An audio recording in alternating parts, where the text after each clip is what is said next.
absolutely wild as Vern Gagne's All-Star Wrestling goes coast to coast and continent to continent.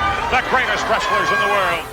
He may be an apprentice carpenter, but I guarantee you he is a seasoned ring veteran. I've been hit with bar stools, bar rags, barmaids. I'm talking to you.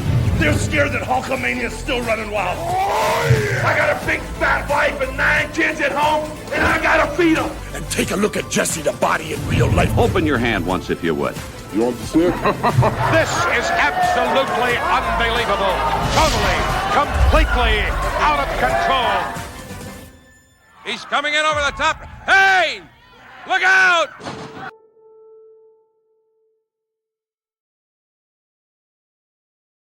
That is probably a perfect intro for the preeminent AWA podcast, which is AWA Unleashed.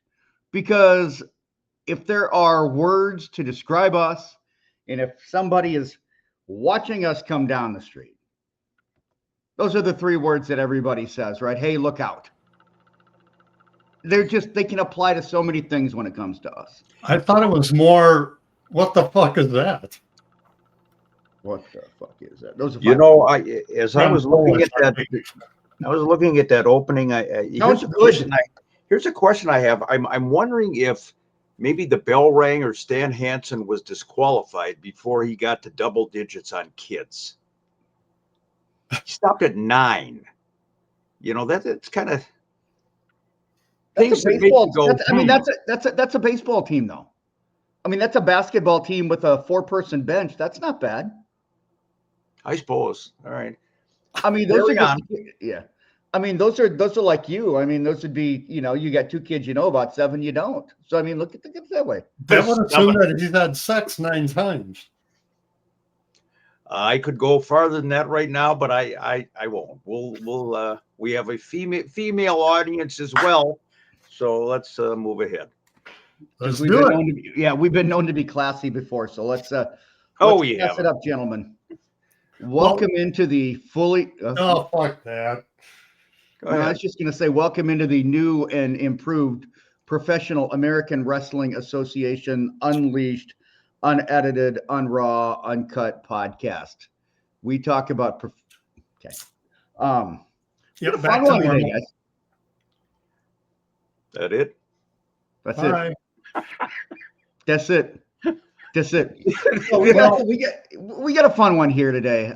This is kind of something, Mick, that you could kind of brought up on the fly last week. And we're going to talk about transformations and like mostly physical, changing appearance, going from here to another promotion and whatnot.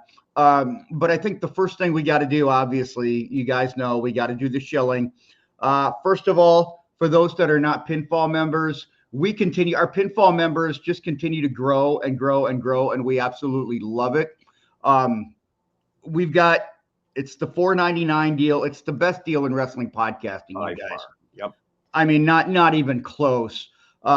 You get the podcast a day early. You get a 5-pack of pictures from Slick Mick's Picks. So some of the ones that you see here, some of them that you won't, he'll send you that.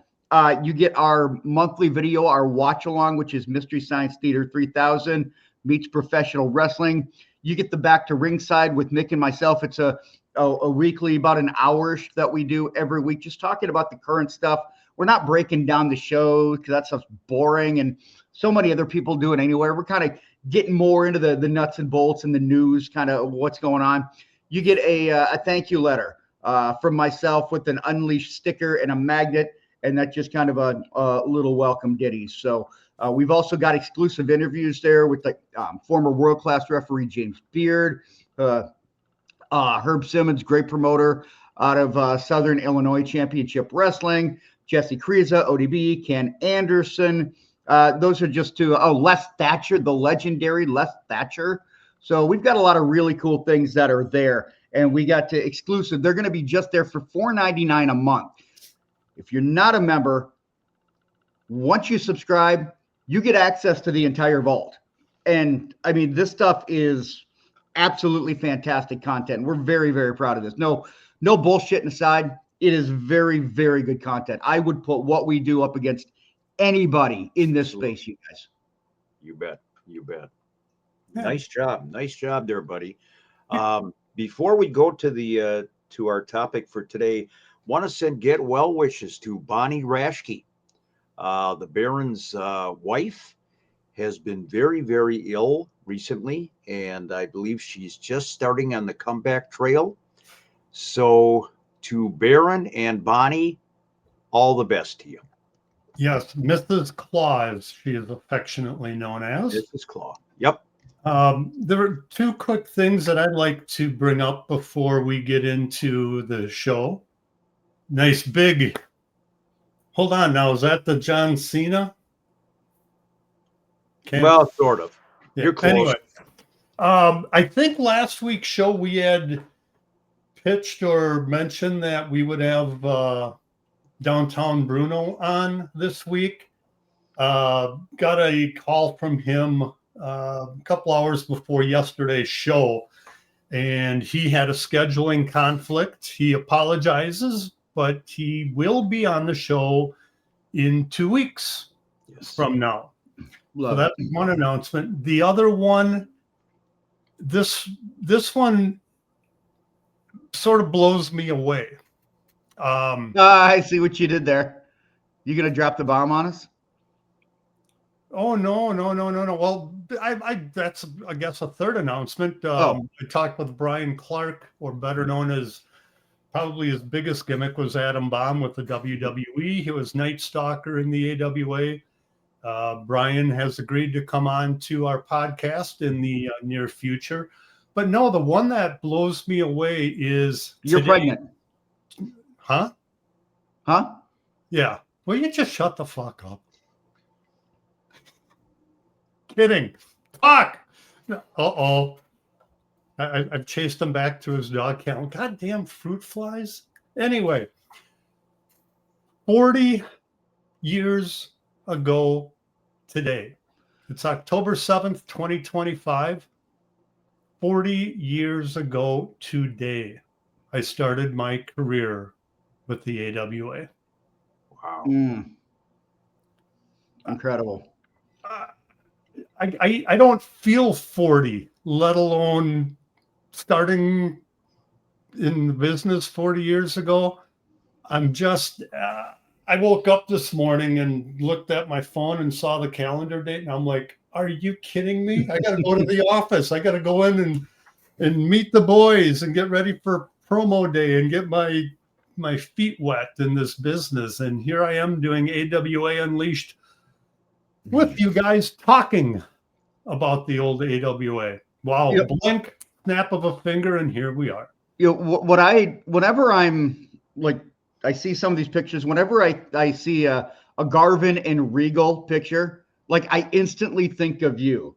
Like that's just because when we're doing things and I see the the Regal and Garvin, I think of the match with them and the Road Warriors, because I know that's kind of one that sticks in your mind. And I sent you guys a picture that I was watching Super Clash over the weekend. I sent you guys a picture. I'm like, hey, look what I'm doing on a Saturday night, because that's what I do on Saturday night. I'm like legitimately at home watching old wrestling, because that's wife's in bed, and then I can kind of do the things that I really enjoy by myself, which is watch wrestling.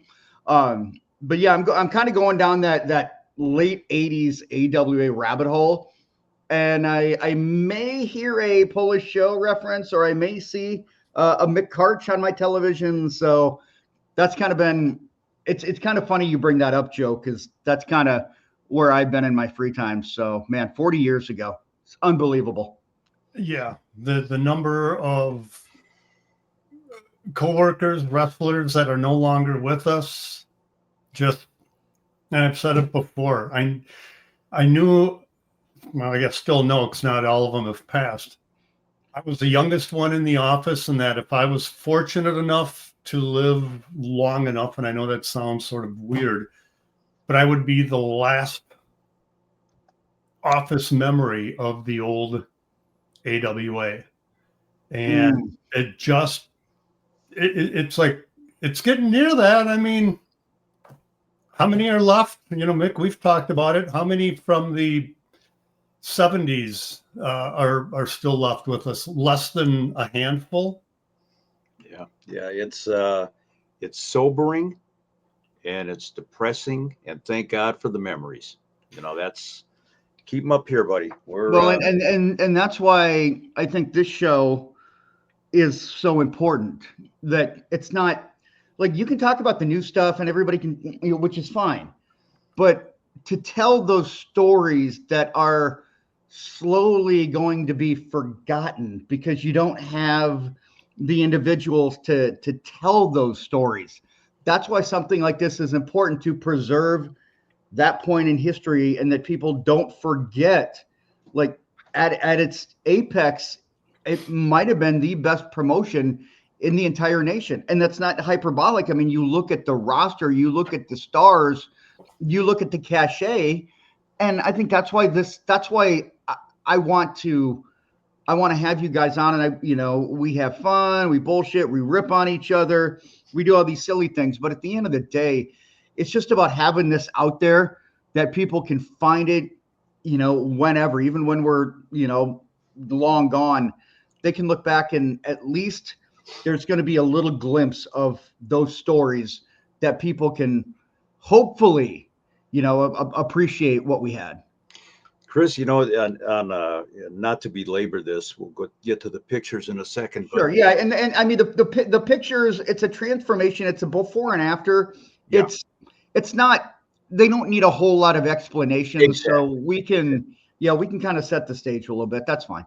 Yeah, I mean, I was just going to say that first of all, AWA wrestling fans as a group, wrestling fans are transient. Especially back in the day, they watch for a while and then they're gone. A lot of the fans that were watching the AWA back then are gone. You mentioned that at some point talking about or the AWA history will be lost. I would venture to say that outside of us and the fans who maybe remember a Crusher or a Mad Dog or whatever, it is gone. It's gone. You don't hear about the AWA anymore. And, with all the other promotions that are going on and the changes in the business, nobody talks about the AWA except us and our niche of AWA fans, maybe some who watch it later on ESPN or whatever. But yeah, let's keep the memories alive. And but people, I feel like people are very curious about the territories. People love to hear about, before what we see now with the WWE, and it was WCW at the time, and now AEW and, TNA and all that. Territories are kind of like, oh man, people love to hear about it. Well, why are there not more projects about the territories? I think that's kind of my big question. Like, we've got our territory, and I feel like we're doing the best job that we can in really diving in. But if people love the territories, I would think that there would be more of going back pre-nationwide WWE expansion. I think it's still a niche. It's still a niche group. I think for the most part, I would say 80 to 90% of the wrestling fans today don't care. Their whole world is what they see on TV right now. And there may be the 10%. And those are the ones that we're, mostly appealing to, that really do care about the territory days. And yeah, this was wrestling before Hulk Hogan. I mean, this is, you got to understand. Before the MTV Rock and Wrestling expansion. Yeah, absolutely. Absolutely. So, we'll do our part, and we love doing it. And I think today we're going to have some fun with these pictures. You'll see what guys looked like when they were in the AWA, and then what they looked like when they went somewhere else. And it's fun stuff. Some of them are pretty stark transformations. Yeah, very much so. Have to say. Yeah, so there's one guy that I didn't see on there that I want to ask you guys about at the very end. Okay. So let's go ahead and get up here, guys. You know what I'm gonna do? I'll keep myself on the screen too, but we'll just kind of go, a quick little, a minute about each, if that's okay. Yep. Perfect. Okay. Let's do it. We're going to go to the East Coast and start with part of the East-West connection. That is their adorable Adrian Adonis. And he was adorable before he got more adorable? Well, Adrian Adonis was a tough guy. He was a legitimate tough guy, I guess, until he ran into Danny Spivey in a locker room. But Adrian Adonis, this is the thumb-breaking doc positioning Adrian Adonis, who would go out and collect money for loan sharks and beat people up. But then this is what happened. He went to the World Wrestling Federation and put on probably 100 pounds. That's it. Adrian actually looks fairly light there compared to the way he was down the road. But what a stark difference. Boy, you talk about transformation. And Adrian came back to the AWA as this version, I guess, a modern, updated, gorgeous George, if maybe that applies. But Adrian came back to the AWA, and so we got to see him here in both roles. As he could move. I mean, even at 400 pounds, he could move. And the tragedy of Adrian Adonis, he was killed in an auto accident in July of 1988. He had been to Japan and he was getting back in shape again. And he was starting to become Adrian Adonis again. And sadly, we never got to see that again. But it's sad with this because Vince is all about, we hear steroids, big rip, jack guys. And you just had Adrian Adonis just like put on weight just to put on weight. Look what he did with Buddy Rose. He encouraged Buddy Rose to get fat. I mean, literally, Buddy was, always kind of chunky anyway, but he encouraged so he could do that ridiculous blow away diet stuff. Vince has done some great stuff over the years, but he's done some shit to some of the guys in the business. Yeah. All right, moving on. Who's next? Oh, gonna have to go to my homeland. That there is the first version of, well, as Jesse used to call him, Ivan Podusky. Look at the arm on that guy. I mean, good God. I don't know if he's right up against the camera, but that is a tree trunk. And yes, how much do you weigh? That is Ivan Podusky. And look at this transformation. When he went to the WWF, total opposite of what Adrian Adonis did, but that is Joe Benarski, Ivan Podusky in his WWF days, as opposed to his pseudo Mighty Igor days here in the AWA. Now, I'll give him all the credit in the world. He was shredded in the later years. Yeah. Me personally, I like the original version of Podusky, sort of the duncy, fun-loving type of guy who he always wore Mighty Igor had the one piece, but Podusky had a similar getup. You never really saw him without his shirt on and stuff until he turned into the shredded mini Arnold Schwarzenegger, I guess. Just turned 84 years old. Wow. Ivan Podusky. Yep. All right. Okay, and speaking of Buddy Rose, there is the Paul Pershman version of Buddy Rose. That is one of Paul's early promo pictures in the AWA, and legitimately, we heard him, joking about his weight all those years. At this point, Paul weighed about 200. He was just pushing 200 pounds when he got into the AWA, and as Paul Pershman, as the rookie. And there we go. There's the transformation, and the transformation hadn't even been completed yet, folks. Believe me. This is the WWF days when he returned to WWF. Last time I saw Paul, he was pushing 400 pounds. So the transformation again, unreal. Yeah, and I know that I doubt that he would have been able to do it when he got near the end to his nearly 400-pound stage. But when Buddy was bigger, when he was with Rose and Summers and Sherry in the AWA, He could do a kip up.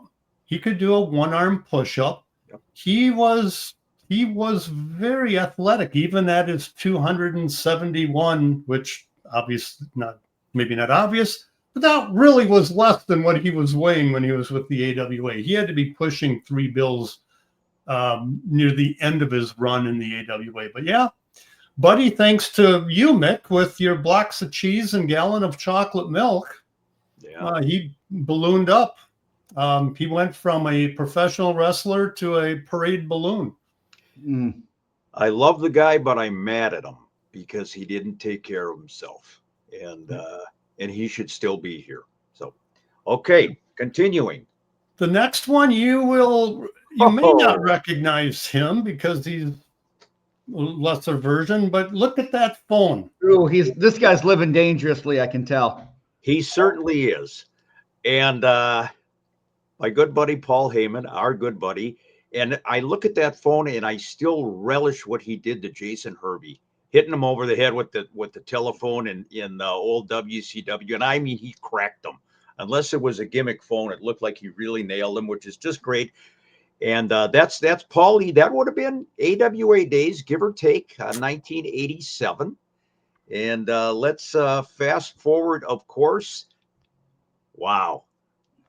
There you go. The eyes are the same. The expression is the same, but he's holding the microphone instead of the phone. One of the true geniuses in professional wrestling, our buddy Paul Heyman.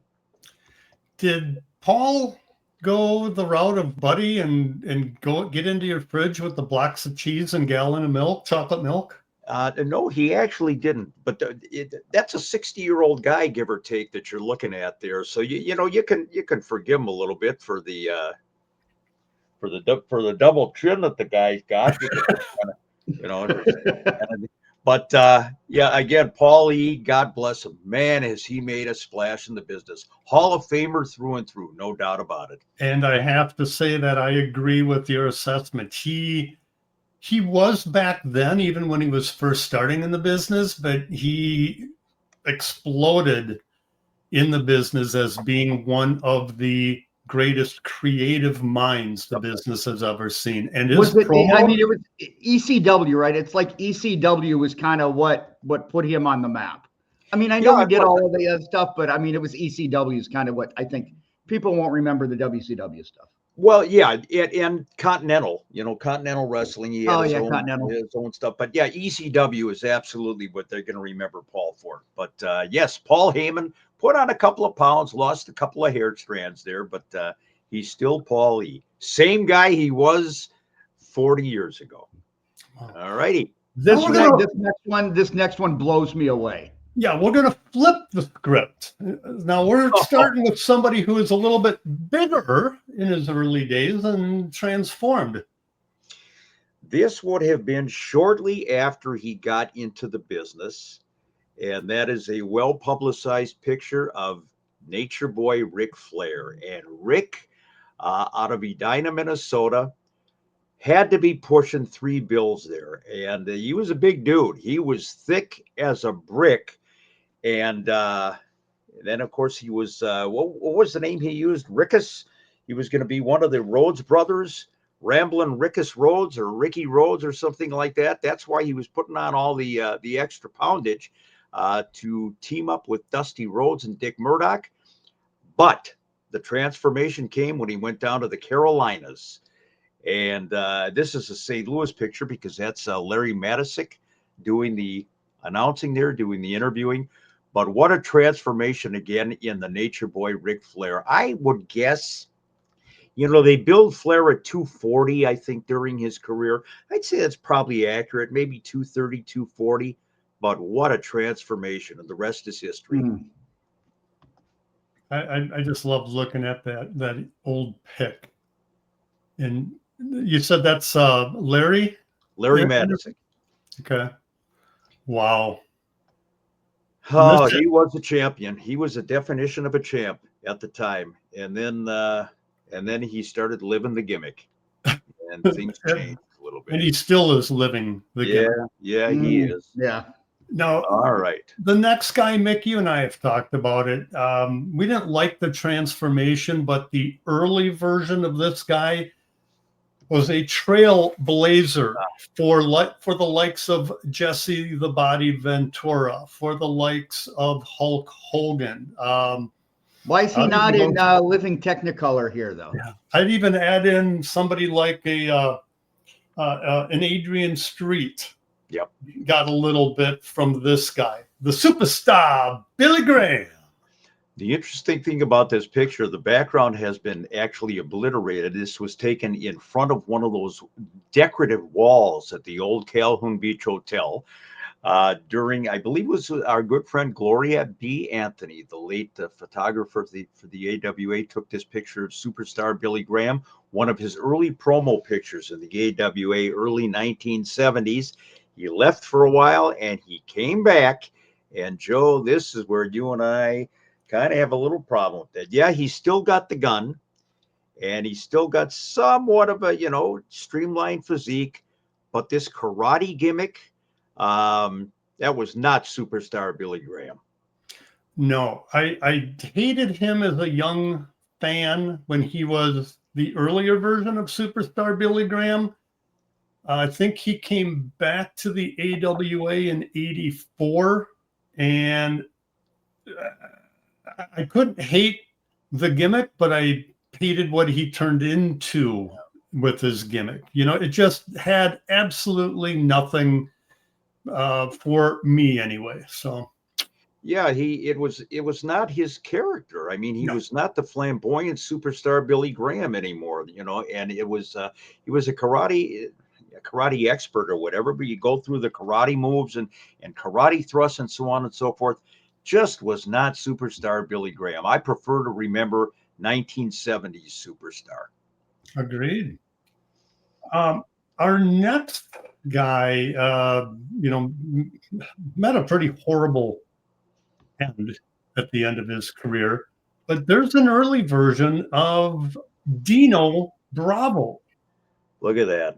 And that was probably even prior to his arrival in the AWA. So, you're going back probably mid 70s, I would guess, on this picture of Dino, probably up in Canada.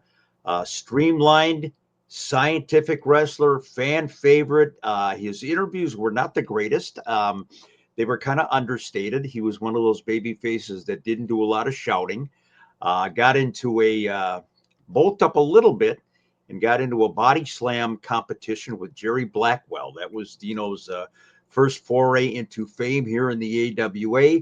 But then, as happens with guys, they go somewhere else and boom, there you have the heel Dino Bravo from I don't ever remember Dino Bravo as a thin, dark-haired baby face. Like I don't remember anything about the AWA run. I remember him with Frenchie Martin in the WWF with LaFleur. Yep. So yeah, I remember that. It's interesting. Dino, the picture that we showed first, Dino was a little bit lighter in weight than when he came into the AWA. He was starting to bulk up a little bit. He was a powerful guy. But my God, take a look at that. And again, solid physique, no question about it. But then do you want to suggest that maybe there might have been a little enhancement going on once in a while? Maybe not. But Dino Bravo met a horrible end. He was part of a cigarette smuggling ring up in Canada, and he was shot to death right in front of his kid. And not a good end for Dino Bravo, but a great heel. Once he turned heel, that personality kicked in. Much better heel than a babyface, as far as I'm concerned. I've said it a million times. Easier to be a heel than it is a babyface. Yep. And the comment about him bulking up on possibly bulking up, hey, it was the 80s. I think most of the boys, most of the talent was getting some enhancement help. Yep. More than a protein shake. Yep. Now this next one, I'm going to let you take, Mick, because I don't know who this is. That would be Bill Howard. And Bill Howard was a journeyman wrestler in the AWA in the 1970s. He appeared on television a lot. Occasionally, they would put him on a house show in an opening match or whatever. He would go to a draw with somebody or go over. But he was a solid enhancement guy for the AWA. Wrestled, he came in primarily as a babyface, but he could go, either way.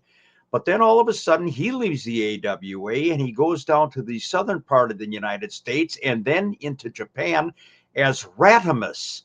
And look at the difference between Bill Howard in that winter Christmas cardigan sweater and Remus. And he made some money. He made a few bucks with this character. But again, if you've got it in you and they amplify, holy moly, and they amplify your character 100 times to get over in the wrestling business. And Bill did a great job of it. Had a stint in Kansas City as well. Passed away a couple of years ago, but a great veteran journeyman in Bill Howard. I don't remember Bill in the AWA. About what year did he come 70s. in? Early 70s? He was here in the 70s, about the time that Nick came into the territory, 71, 72. Probably was here through the middle 70s. Okay. There we go. Well, let's move on and take a look at this clean-cut kid who, if you really look close, you can see that maybe a little mischievous, if you will. This is number 17, Chris.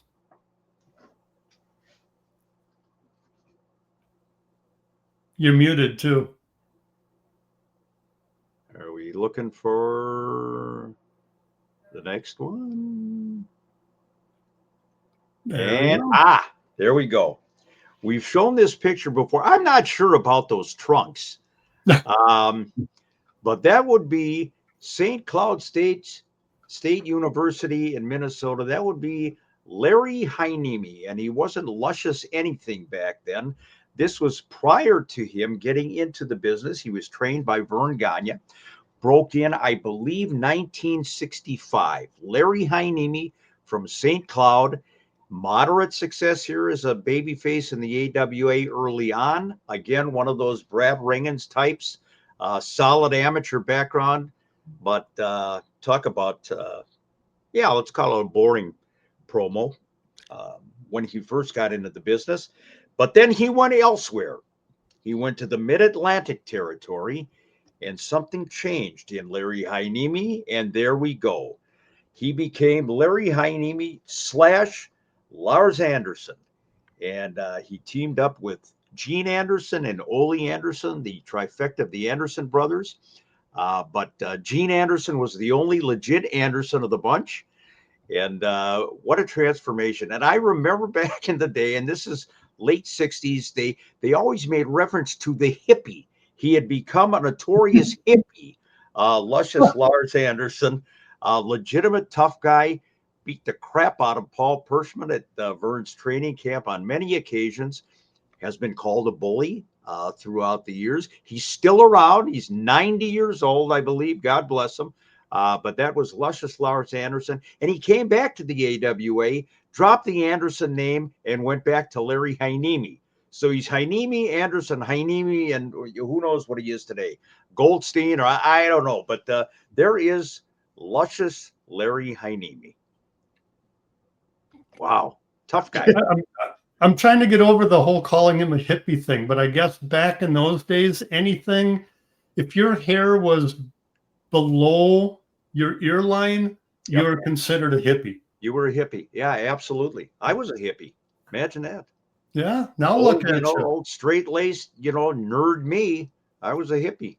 You went from a hippie to a yippie. I did. All right. Now this next one, Mick, this next one, she's one of our favorites in the business. Tough. You didn't want to get on her wrong side, but if you were on her good side, Sherry was just so fun to be around. Sherry Martel was extraordinary, and I it's not hyperbolic. She could do it all. She could talk, she could manage, she could wrestle. She was tough. She was the complete package. And to me, in a lot of ways, Sherry revolutionized women in the professional wrestling business. There's no doubt about it. She leaves the AWA. Of course, she's a former AWA ladies champion, managed Buddy Rose and Doug Summers, among others. And then all of a sudden, at some point in WWF, and I do not understand this for the life of me. I do not remember this, because I think this has got to be like WrestleMania 6 with the Rhythm and Blues with Valentine and Honky Tonk. I do not remember her being Peggy Sue. Peggy Sue. And I just don't understand. I know the idea was to get her over as, she would come into the ring and she would dance with Honky Tonk Man while he played the guitar and everything. But why Sherry Martel? Of all people, you can't tell me there wasn't somebody else that could have fit the bill. This, to me, was not a high point in Sherry's career. They did kind of the same thing, of all people, with Luna Vachon in the AWF, American Wrestling Federation, when I was there. And I believe it was Honky Tonk Man again. They brought in Luna as his whatever girlfriend, but this to me was not a career upward move for Sherry Martel. She deserved a lot better than that. But Sherry embraced the role. Sherry did what she had to do, and she got this over as well. But everybody knew it was Sherry Martel. Her run with Shawn Michaels was incredible. Yeah. That to me was Sherry's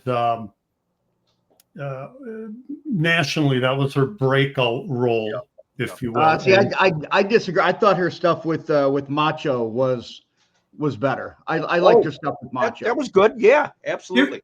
It was good. The only reason I don't put that at the top of my list for her career was it's tough for me to get past Miss Elizabeth being in Macho Man's corner, and no matter what was brought in after that, just didn't work as well for me with Macho Man as having Elizabeth. Sherry with Shawn Michaels was able to be the sycophant, the psychotic Sherry that, Rick, I think at one point or another we both saw when it was off camera. Again, you did not cross Sherry Martel, or you were going to find out about it. Well, I think when Sherry Martel. Oh, go ahead, Nick. I was just Sherry Martel got. Ready, tag, go. Go ahead, Chris. Well, I was going to say, kind of to Joe's point, when she joined Shawn, that was right after the heel turn. So I think Sherry might have helped generate more heat for Shawn, where no doubt maybe Macho. I think it took Macho's character in a more aggressive direction, because you had somebody who was willing to be just as mean and nasty as Savage was at that point in his career. I think Shawn Michaels has acknowledged that Sherry really got him over as a heel. And of course, they had feuded previously in the AWA with the Rockers and Rose and Summers. So they know each other well. Absolutely. They had a history together. But again, in the scheme of things, I think Peggy Sue should not even be a blip on the radar in wrestling history. That's not Sherry Martel. Some gimmicks are best left buried. Yep. What do we got? What do you got coming up? Let's see. We're on to number 21. Can you guess who that is? There's a guy there, and the autograph actually is not. I don't think it's correct, because I don't think he had changed his name as of yet. But that is Alan Rock Rogowski, the original Rock in professional wrestling. That would be circa 1967, 68-ish, I'm guessing. He's Rock Rogowski here in the AWA, and I believe the storyline was that he was a nephew or a cousin or something related to the Crusher and the Bruiser, because he had that appearance going for him, did Rock Rogowski. But then he left, and there was a little bit of a transformation to Ole Anderson. And when you talk about legends in the business, And that expression on Ole's face, I think that's as close as he ever came to a smile. I think that's it right there. That may be a sneer. He maybe have cramps or something. But Ole Anderson, legendary in the business, creative mind, and one of the all-time, I'd put him in the top 5 of promo guys in the history of wrestling. No doubt about it. Legitimate, tough guy, Ole Anderson. And his promos came across as legitimate because of his delivery. It was as if he was an athlete who was being interviewed rather than a gimmick that was being interviewed. That's who he was, and he delivered it from himself. He didn't have to go outside of his body, outside of his, different name. But his promos, wow, legendary. If you get a chance, folks, to go on YouTube and look at some of Ole Anderson's shoot interviews, this guy didn't hold back. I mean, if he didn't like you, 20 years later road, he was still calling you a piece of shit. And that's pretty much the way Ole was. Curmudgeon, yes. Tremendous talent, yes. Funny how you can do that approach the older you get. It's sort of, with every year, less that you give a shit. That's exactly right. You've seen all the nonsense, you've been through it all, and you know better. So yep. Well, who are you looking to please at that point? Like, you've done everything, then you're just kind of like, yeah, I just want to speak my truth. That's exactly it. You got it, buddy. All right. The next guy we're going to take a look at it. Wow. Speak. To me, this is my original Rock. Not the one you're thinking of, but this is Don Morocco, and he was the Rock in the earlier days. Look at that photograph. This is, I would guess, 1972, give or take, when Rock came into the AWA, and he was a clean-cut babyface out of Hawaii, teamed up with a fella by the name of Lonnie Kealoha, who, of course, was later Jimmy Superfly Snuka. They had some feuds with the heels of the day in the AWA around the horn, and Don very successful in singles matches, tremendously popular. And it is even it's about the same era that he was pissing on the guy's gas pumps in Eau Claire, Wisconsin. But Don Morocco, this Don, did not last for long, and he eventually became the man that we're going to take a look at. Look at that. To me, and again, I talk about the greatest heels in the business. This guy was so fucking good on the microphone and in the ring. Don Morocco, to me, one of the all-time greats in the business. I would love to get him on the show. We've been trying. You got that time difference and everything from Honolulu, and Don is a busy guy. Still looks great. He's aged a bit. Don is, I believe, about 70 years old right now, but he looks tremendous. And my all-time favorite interview with him, and I don't know if you remember this, Chris and Joe, he was being interviewed by Gene Okerlund, and he was eating a donut. He was eating a jelly donut while this interview was going on. And Don is getting powdered sugar and everything all over, and he's talking. I mean, that's how he's talking in the interview, and he's spewing the donut all over Gene. Here, you want some donut? And he shoves the donut in Gene's face. This was completely off the rails. His interviews about his feud with Pedro Morales, some of the best in wrestling history. If you get a chance, go on YouTube and take a look. This guy, to me, is a great one. That story just reminded me how much I loved promos more during that era, because even that interview, while it was with the WWF, was still not fully scripted. Right. Because that would not have gotten past Vince or whatever. Right. The boys had to come up with their own little shtick. And oftentimes they didn't tell the stick man who was standing there, which was for the better, because it would catch them off guard. But as a little kudos to Gene, I think there are very few, if any, that were better at the improv of doing a live interview. Gene went with it. And one other final note, I've seen some outtakes from back in the day with Gene, and those are just classic. I mean, Gene was so good at just coming back, the comebacks, the quips. He could just do it like that. Have you seen the clip of Gene, an outtake where he's interviewing Kamala? Yeah. And Kamala has missed a TV taping, an interview day in St. Louis. And Gene says, "Don't kayfabe me." You know why? Well, you know why? Why? Kamala says, "I was doing the boogie woogie." I couldn't make just classic stuff. But okay, all right, let's move. We got a few more. But that's an example. And to go back maybe 15 to 20 years prior in the AWA, what you just stated is a prime example of why you don't record over old footage. Oh, just to save a buck. Just think of all of the shit that was lost by Vern in the AWA. I mean, I get it. The videotapes were extremely expensive, but Vern, that could have doubled or tripled the value of the library in the later years. No foresight. Well, and I think that's why it's so much easier to connect with some of the older, more, veteran wrestlers, because they did things that were memorable. Like what sticks out today other than maybe a handful of guys? Nothing. Today they talk about a pipe bomb interview. It's night and day. Yeah. Now this next one, just leave this up here. Let's just let people try to think of who this might be, because I couldn't guess.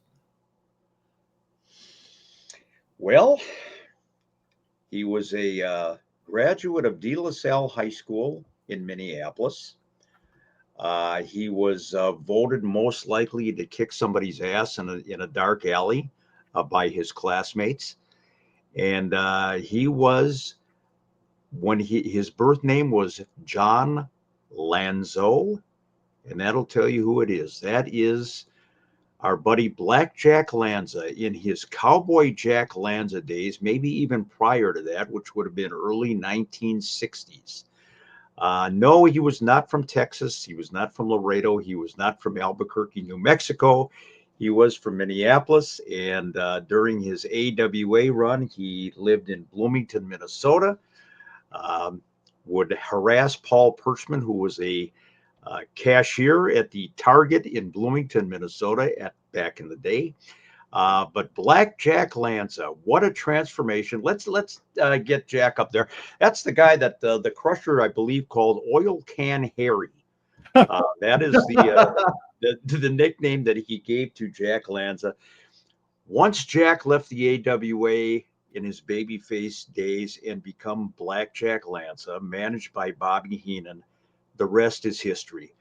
This was a legitimate tough guy. There was no nonsense about Jack Lanza. The only thing nonsensical would be the shoe polish that he put on his head, the black shoe polish instead of hair dye that he would leave all over his opponent's side if he put him in a side headlock. Jack, and of course, teaming up with Blackjack Mulligan as part of the Blackjacks tag team combination, tremendous success all over the United States. Not specifically AWA. They had a kind of a very short run, kind of at the tail end here in the AWA, but Indianapolis and Chicago in that area, feuding with the Crusher and the Bruiser. Jack goes out to New York and he becomes an agent for the World Wrestling Federation. And let's not forget when he returned to the AWA and he had a split with Bobby Heenan. Joe, the pop that he got the night that he came out dressed in all white at the St. Paul Civic Center, one of the loudest reactions I've ever heard. Yeah, but even though he was in all white, he was still Black Jack Lanza.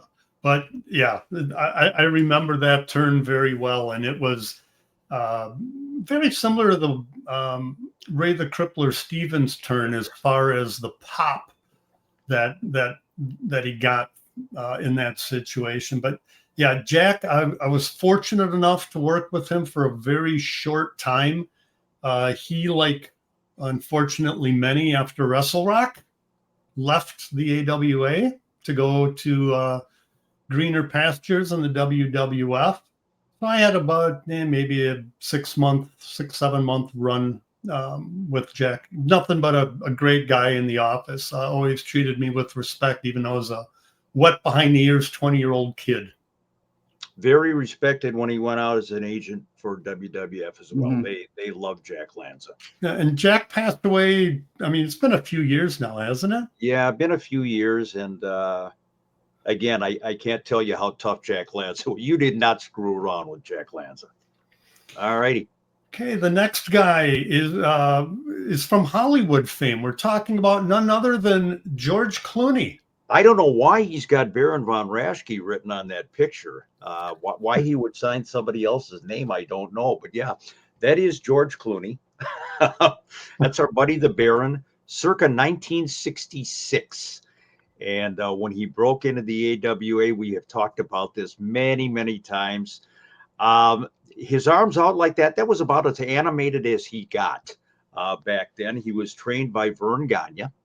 And tremendous amateur wrestler, really one of the greatest amateur wrestlers in the history of the United States, from University of Nebraska, AAU champion. He refereed, set up the ring, took down the ring as a babyface here in the AWA. Then he went up to Canada, and he met a guy by the name of Mad Dog Vachon. And Mad Dog's first idea was, let's call you Baron von Pumpkin. You're a German. Let's take care of that German extraction. We'll call you Von. Baron was not real thrilled with the pumpkin part of it. So he just said, why don't I go with my real last name, Baron von Raschke? And he did, left the AWA for a while, 1970s. But when he came back, little trip. Now that's a transformation. That is a transformation. Apparently, the Rogaine had kicked in, and he looked Dubs. Caught me off guard, Tubbsy. Yeah, things changed away. He looked very happy once, but there you go. I want you to take a close look at the picture there. All Baron's hair is on his chest and on his neck and on his back. He's even got those little strands sticking. Get him out of here, will you? The Baron, and this is later on in Baron's career, obviously, probably 1986-ish or so, maybe when he was teaming up with Crusher as one of the tag team champions. But what a transformation. And the dichotomy is this guy behind the scenes and in front of the camera. We've talked about this many times. Joe, is there a more completely 180 opposite guy personality-wise?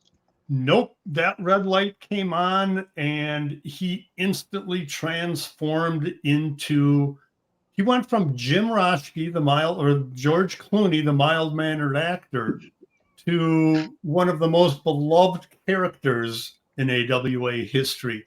Now, Mick, I will have to say that when I first saw the younger picture of Baron as I was processing the pics for the show, not that I was expecting it, but I thought for a moment that you were going to put up one of, and I absolutely hated it, but when Baron came back and had the mustache.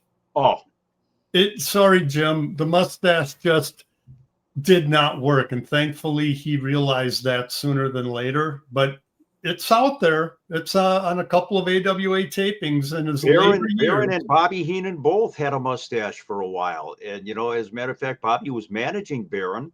They both had mustaches. And no, it did not work for either one of them. Nope. But one of our favorite guys in the business, God bless him, Baron von Raschke. Yep. But we're talking transformation. So that's as big as it gets in the business. Who's next? This next one, I think we're going from one form of armed services to another. So take a guess at who you think that is on your screen. Good looking guy. Hollywood looks.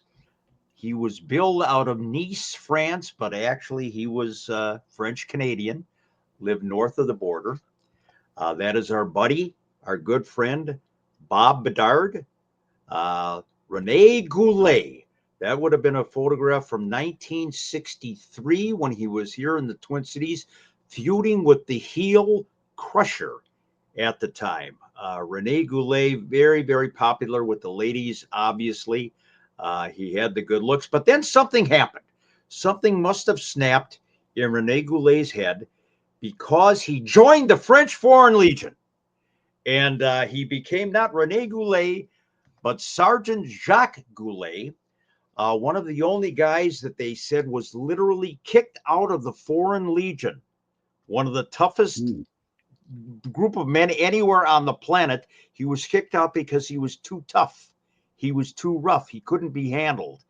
That's the story that we got about Sergeant Jacques Goulet. And God bless him.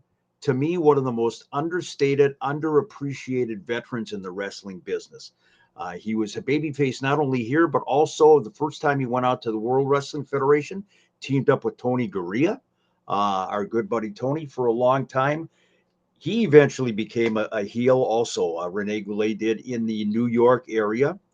But I hate to say it, his feud, the guy that called him Pepe Le Pew, is not one of our favorite guys, and that would be the Rock and Roll Star.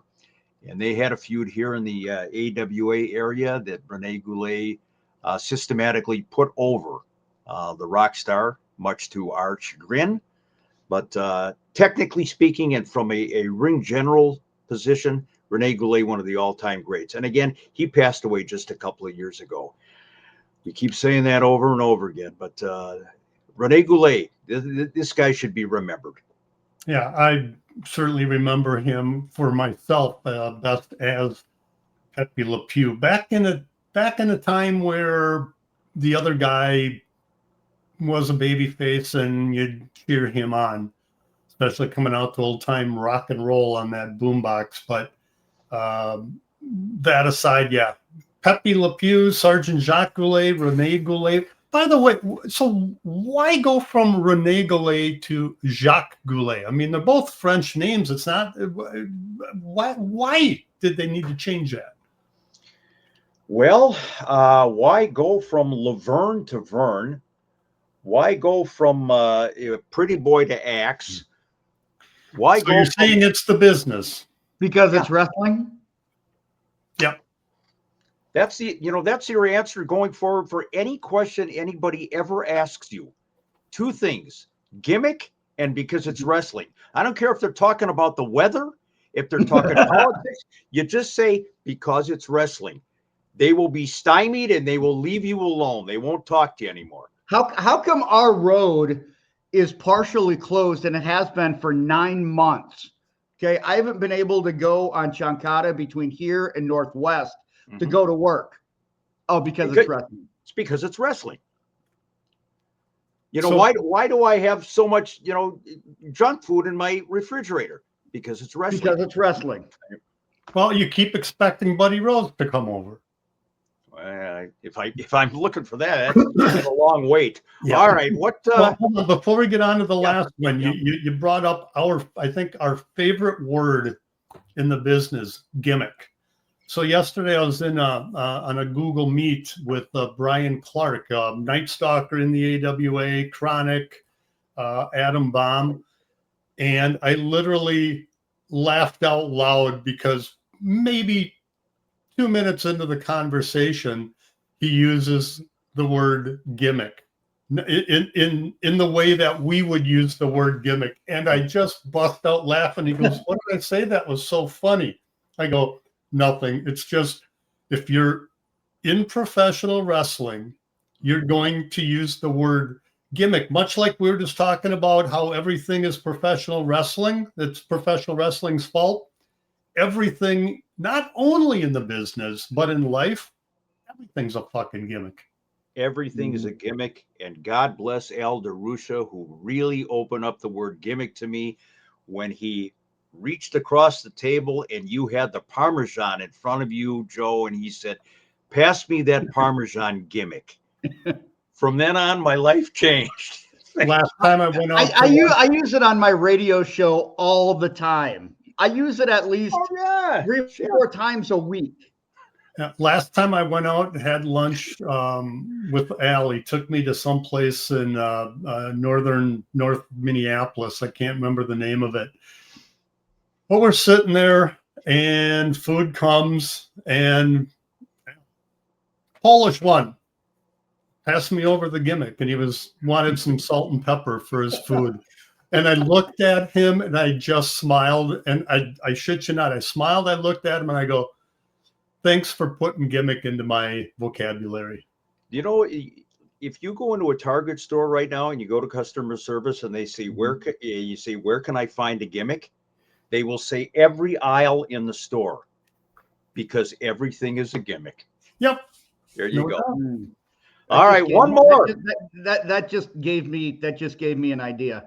I'll talk to you guys after the show. That just gave me an idea. All right, last one. I'm sensing T-shirt.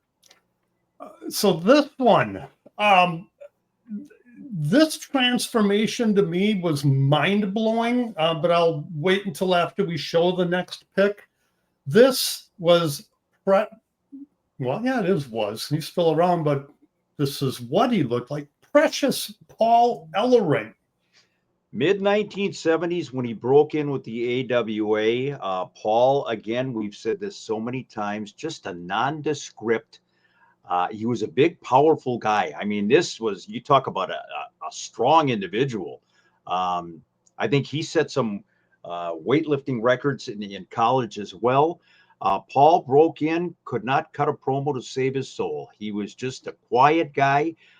Teamed up with Steve Olszewski, Steve-O. Paul had a weightlifting competition angle going with Jesse the Body Ventura back in the day. Then he leaves the AWA, does Paul Ellering, and he goes to the southeastern part of the United States. And there you have it. The physique is still there, amplified. I got to admit, I didn't recognize him right away. My God. It took me a little bit with the blonde hair, and it took me a second. It took me probably 2-3 times looking at it before I realized that was Paul Ellering. Beast, absolute beast. They talk about Brock shredded. Lesnar. Oh yeah, I mean look at those deltoids. His deltoids are spectacular. Yeah, he was a tremendous heel too. I mean, he went down to the southeast part of the United States and he could cut a promo, but it was always kind of the intellectual. He was not a ranting and raving kind of a promo guy. Even as a heel, even in this persona, he would talk in a methodical tone and, throw out some big words once in a while. Shredded is not even the word for it. The legitimate business manager for the Road Warriors, that is a shoot. Of course, Paul looks completely different these days. He's lost all that size, was recently let go by the World Wrestling Federation, but we know he's got a Legends deal, which may or may not preempt the possibility of having Paul on our show. We would love to talk to Paul Ellering about those AWA days and the Road Warriors. But yeah, there you go. That is, in fact, Precious Paul Ellering. Well, we just saw a pretty stark transformation. I got to add that when he came back as the manager of the Road Warriors, I was in total disbelief that was the same Precious Paul Ellering from the extremely muscular version that I had seen the prior 10 years to the Wall Street Journal carrying, suit wearing manager of the Road Warriors. It's like, seriously, how that? No. That's not Paul Ellering. I didn't believe it for the longest time. And so that transformation to me, let's see, if I'm looking at this list, what would be the most stark transformation that we just presented today? Who would you guys vote for? Oh boy, the most stark transformation. I'd have to go back and look at all physically, or personality wise, I would say the Baron. But in their looks, who transformed the most out of the list that we did today. I'm going to go with Precious Paul, not on what we showed, but on what he became as the Road Warriors manager. To me, that was, and again, back then I couldn't believe it. And years later, I'm still like, holy shit. I'm going to go with a tie. Don Morocco would be one tremendous transformation, and then Dino Bravo. I think between the two of them, physically, especially Morocco, my God. But yeah, that's what happens, whether it was natural or not. And I go with Flair just the other way, being so big. And it sounded like he wanted to get big to be, to kind of fit in with Rhodes and Murdoch. And then, that doesn't work. And then he adds that weight and then he takes it down. And then he's the nature boy, Ric Flair. And I mean, that speaks for itself. But keep in mind that early Flair photo, that was not long after him coming out of college, where he, I don't know if he ever played for the Gophers, but he and Greg Gagne were both a part of the Minnesota Golden Gopher football team for a very short time. Greg ended up going to Wyoming, I believe, as a quarterback at Wyoming after that. But Flair was coming off his football days. So, bulked up. I don't know what position he played. I'm guessing he would have been on one of the lines. Certainly doesn't look like a wideout or quarterback or any quote unquote skill position. Flair's transformation was quite stark, I would have to say. Yeah, but Flair is also an architect because he is the one who created Space Mountain. So, I mean, that's probably what his degree was in at the U of M is architecture. Engineering, architecture? Yeah. What you don't know, though, he created Space Mountain, but I understand he's asking people to this day, if you were connected with Space Mountain, you worked for me back then, 10%.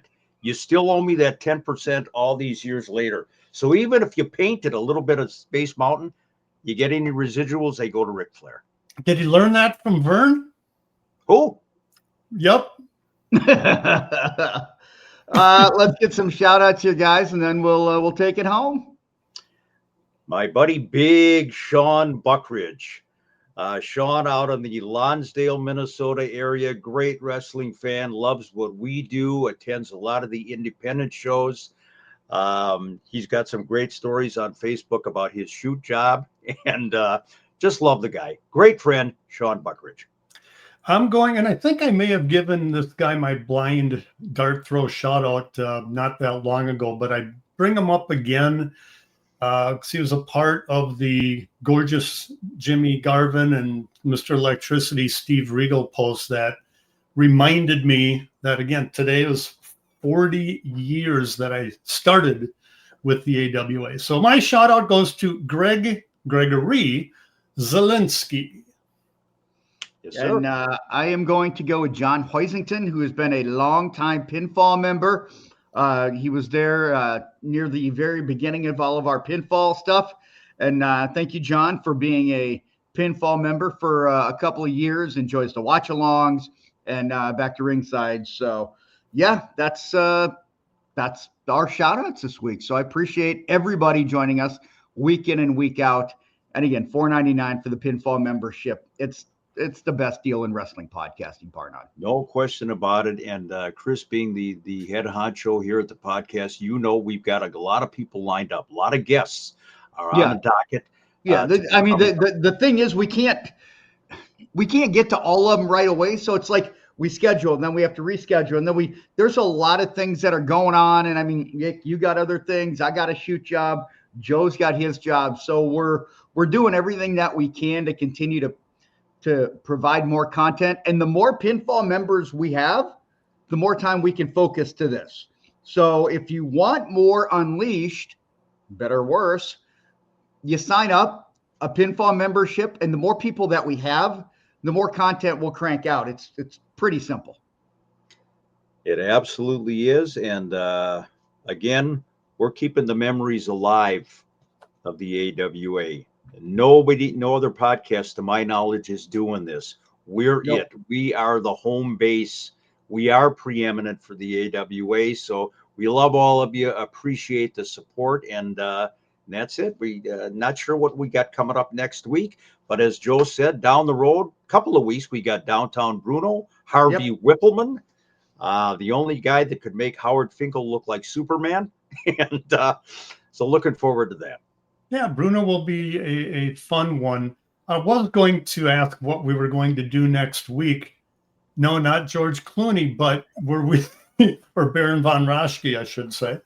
But there's an old line. I mean, we've used gimmick before, but there's an old line in the business that you saw on every lineup card, and that is card subject to change. And that applies even 40 years later here, with AWA Unleashed. Life happens, shit happens. That's why they made the bumper sticker. If we don't get to it when we hope to or say to, we will get to it or offer you some bullshit explanation as to why not. Heavy on the bullshit. That's Oh, God.